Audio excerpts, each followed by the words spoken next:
Oui, vous avez, dans le contact avec les FDLR, vous avez expliqué qu'une partie de votre famille avait été victime des extrémistes Hutus. Est-ce que vous avez l'impression que les gens avec qui vous avez parlé ont changé d'idéologie? Et une deuxième question, que pensez-vous des crimes commis par les FDLR au Congo à l'égard de la population congolaise? Doivent-ils bénéficier de l'impunité? Pour la dernière question, pas du tout. D'ailleurs, j'ai oublié de mentionner cette question d'impunité. Pas d'impunité pour tout criminel. Ça, c'est la réponse la plus courte. Mais permettez-moi tout de même d'expliciter un peu. Quand on parle d'impunité, qu'est-ce qu'on pense? Et situons cette question dans un cadre bien précis de la politique tant régionale qu'internationale et surtout celle qu'on appelle communément la politique de la communauté internationale. L'impunité. J'ai commencé par l'assassinat de 2 présidents, l'un rwandais et l'autre burundais. Je n'ai pas à discourir sur cette affaire.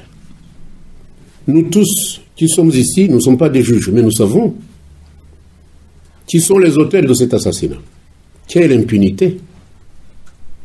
Quand ils arrivent ici, c'est tapis rouge, tout en sachant qu'ils sont criminels.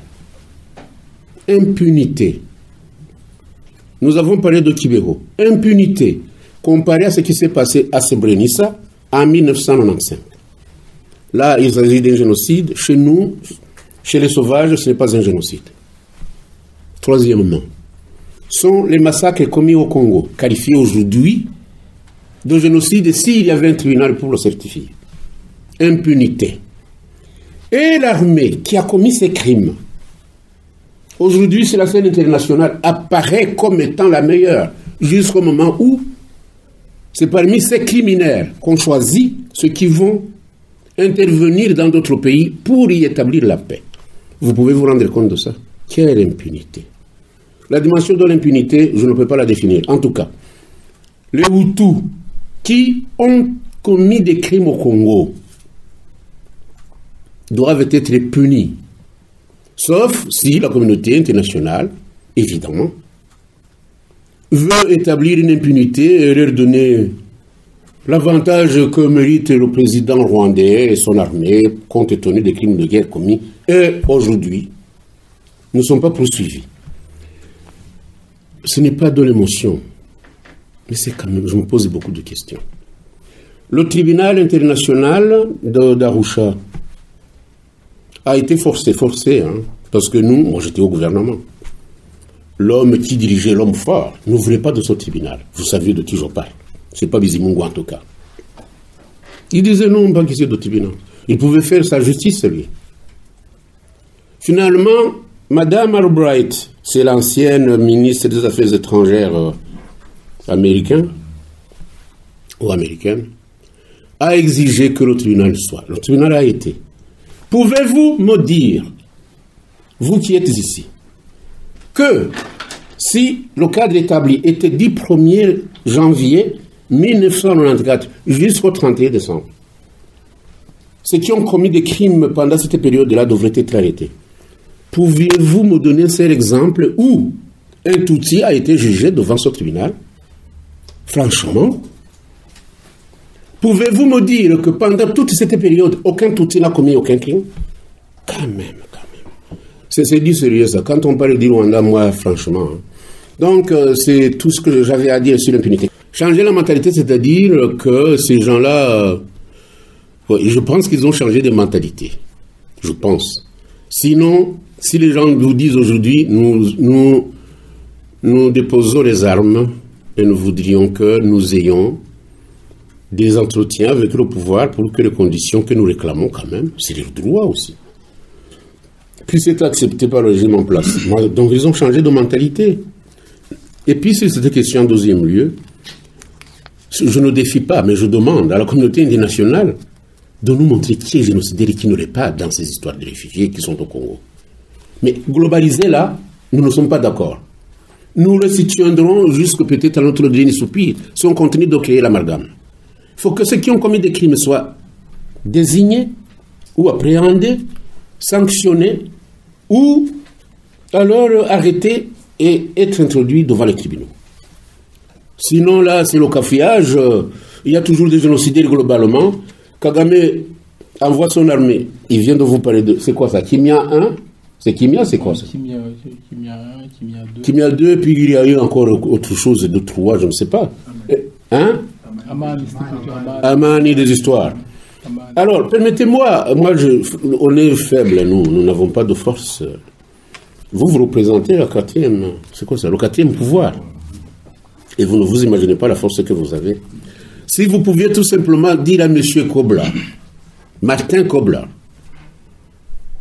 de prêter une oreille attentive à ce que lui disent les enfants ou alors les représentants de ces réfugiés congolais, plutôt rwandais.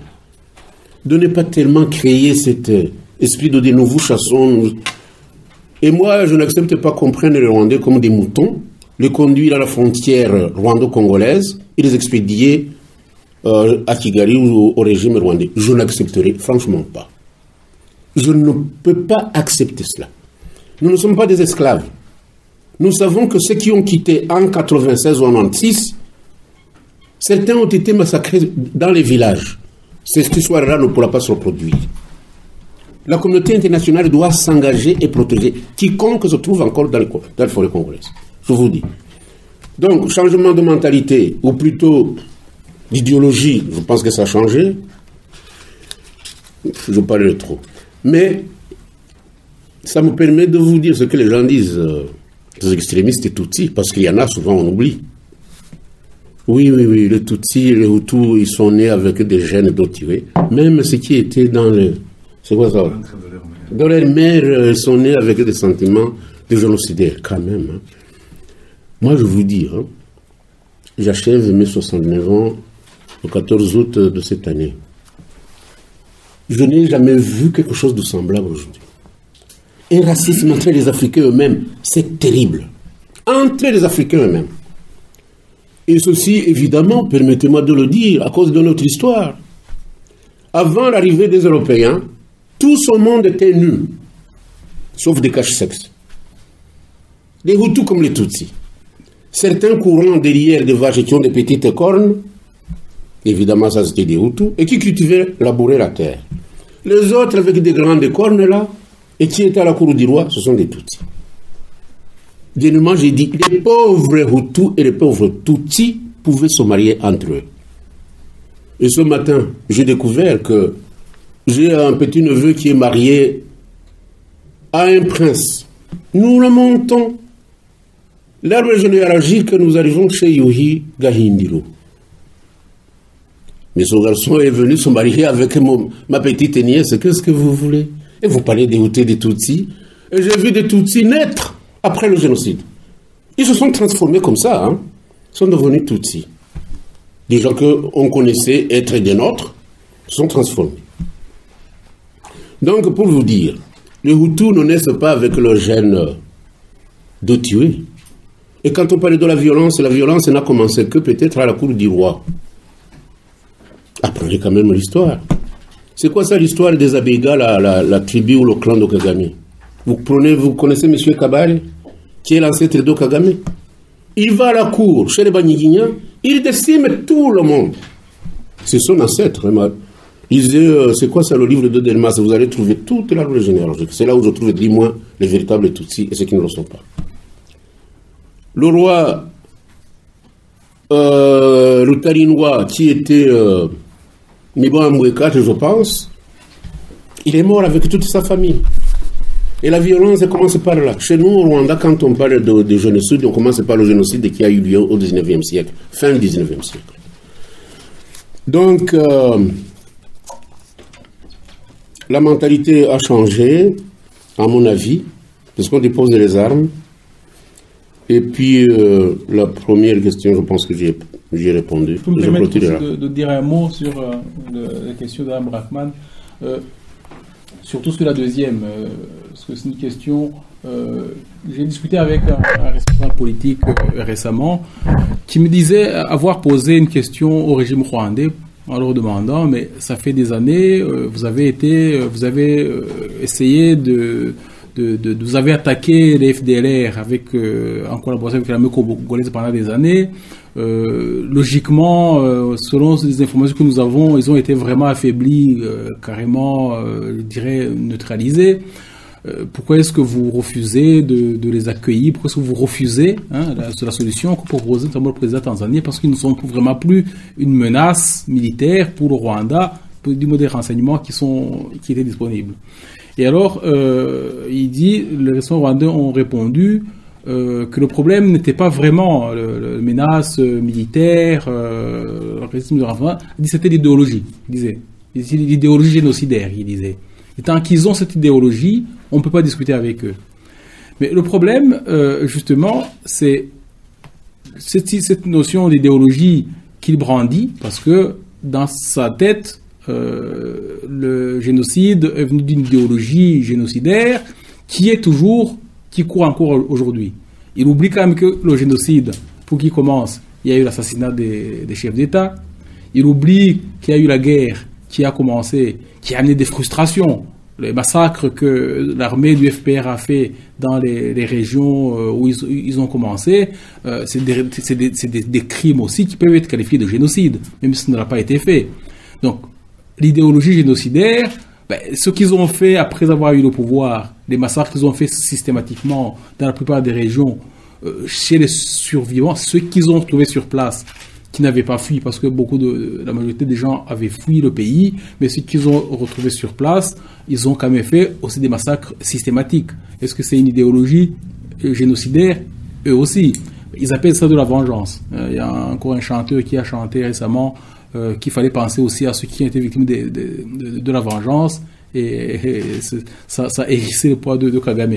Donc il faut analyser la situation. Il y a ici en Occident des gens sans doute qui ont encore une idéologie nazie, mais ils existent parce qu'il y a des lois qui les contrôlent. Il y a un système qui permet, qui définit ce qui est légal, ce qui n'est pas légal. Mais c'est un Rwanda comme ça dont on a besoin. Même s'il y a des gens qui ont une idéologie génocidaire dans les FDLR, s'ils expriment et que les lois les sanctionnent, ils seront sanctionnés. Il faut établir un état de droit. On ne va pas refuser une solution qui peut amener la paix parce qu'il y a des morts tous les jours. Vous avez parlé des exactions commises par les FDLR à l'est du Congo, mais bien sûr ils doivent être sanctionnés. Ils doivent être sanctionnés, mais comme a dit M. Twagiramungu, le problème c'est de sanctionner certaines exactions et pas d'autres. On sait très bien que le M23 a fait beaucoup d'exactions. Mais qu'est-ce qu'on dit actuellement? On dit maintenant au président Kabila, il faut négocier avec eux, il faut les réintégrer. Mais tout ça, c'est des solutions. C'est pas des vraies solutions. Il faut vraiment prendre le problème de cette région, essayer de trouver une solution globale, sans toujours vouloir ménager Kagame, comme disait M. Twagiramungu dans sa présentation, soi-disant parce qu'il a arrêté le génocide, soi-disant parce qu'on n'a pas intervenu pendant le génocide. Si on veut, parce qu'il y a eu beaucoup de morts après le génocide que pendant le génocide, dû aux conséquences de ce qui s'est passé. Il faudrait qu'à un certain moment on dise on va arrêter cette affaire, et comment est-ce qu'on peut l'arrêter? Il n'y a qu'une seule façon de le faire, c'est de prendre le problème dans sa globalité et d'essayer de résoudre ce problème en fait qui vient du Rwanda. Le problème de la région vient uniquement du Rwanda.